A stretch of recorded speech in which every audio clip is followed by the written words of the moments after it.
Привет, друзья! Новый дрон с лапами, как у птицы, разработали специалисты Стэнфордского университета. Внешне снег напоминает квадрокоптер с птичьими лапами. Благодаря механизированным лапам дрон, как птица, может садиться на ветки деревьев, заборы и даже хватать предметы. При взлете дрон отталкивается лапами, как настоящая птица. По конструкции лапы повторяют устройство ног птиц, в том числе их сухожилия, и срабатывает механически от энергии контакта. Все детали снег напечатаны на 3D принтере из пластика. Через них проходят тросы, которые по функции аналогичны сухожилиям.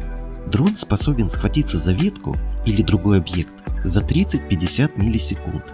Также он способен хватать кидаемые ему в лапы предметы за 10 миллисекунд. Новое изобретение пригодится для наблюдения за дикой природой. Способность приземляться на ветке позволит сэкономить много энергии, которую дрон тратит на то, чтобы зависать в воздухе. Не исключено, что дрон смогут использовать и военные, как аппарат для длительного наблюдения. На этом на сегодня все. Друзья, спасибо за просмотр. Мы осветим все.